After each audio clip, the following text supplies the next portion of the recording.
અને માથી ઉજળાશો, માં તમારાથી ઉજળી નથી. કોઈ ખોડિયાલથી ઉજળાશો, ચાવણથી ઉજળાશો, મેલડીથી ઉજળાશો, ચાવણથી ઉજળાશો, બહુચરથી ઉજળાશો, કાળકાથી ઉજળાશો, સધીથી ઉજળાશો. તમારાથી ઉજળી પેલી માતાઓ નથી, તમે એનાથી ઉજળાશો. એનામાંથી તમારા ઘરમાં પ્રકાશ જાય છે, તમારામાંથી એનામાં પ્રકાશ નહીં જતો. આંભળીને જજો હું મેલડી છું એટલે એવું ના રાખતો. અને એવું રાખશો નહીં કે અમે દીવા કર્યા, અમે દીવાબત્તી કરીએ છીએ, અમે માનવ પૂજા કરીશું. અરે કોઈ નહીં, મારા માટે ચાંદો ને સૂરજ 24 કલાક ચાલુ છે. આ કળિયુગમાં મારે અમરતી મેલડીના દીવા કોઈ નહીં કરે તો કઈ વાંધો નહીં.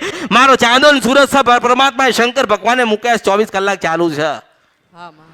એટલે એવું કોઈ અભિમાન ના રાખતા કે અમે દીવા કર્યા, તમે દીવા કર્યા જ નથી. તમે લોભ અને લાલચ જ પેદા કરી છે, સ્વાર્થ ભેગી કરી છે. એવું બધું કાઢી નાખો અને કાન ખોલીને સાંભળી લેજો કે તમે મારા ને હું તમારી છું. જેને અમરતી મેરડીને યાદ કરી છે એનો પરમાત્મા નડવા નહીં આવે. હું મેરડી છું, હું શંકર ભગવાનની સાક્ષીએ વાત કરું છું, હું નારાયણની સાક્ષીએ વાત કરું છું. મેરડી બોલું છું કે દુનિયામાં ગમે તેવી ધુલંદર માતા હશે, 10 રાવણના જેવા માથા હતા એવી કદાચ માતા કદાચ ભટકાઈ હશે ને અને મારા શરણમાં મારા ચરણમાં કદાચ આયા હશો અને જો મેં બાદ ભરાઈ લીધી તો નારાયણ સ્વયં નહીં આવે. હું મેરડી છું. અને જે મારા શરણમાંથી ઝટકી ગયા, મારા સાનિધ્યમાંથી જે જતા રહ્યા, જેને મને ભૂલી ગયા એ યાદ રાખજો રસ્તામાં રજડતા દેખાશે. હું મેરડી છું કારણ કે મારા ખોડામાંથી તમે ઉતરી ગયા છો.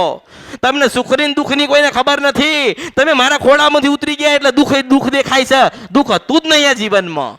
જેને જેને સેવા કરીને જે સેવા કરે છે ને કોઈને દુઃખ જ નથી, કોઈને દુઃખ નથી. હું બેઠી છું, હું કહું છું કે હું નથી મરી ગઈ, હું જીવું છું, બોલું છું ને બનશે. સમયની સાથે જો કોકને વાત કરી છે તો તમને કરીશું. મેરડી છો, મને ઓળખો ને તો ઓળખાય.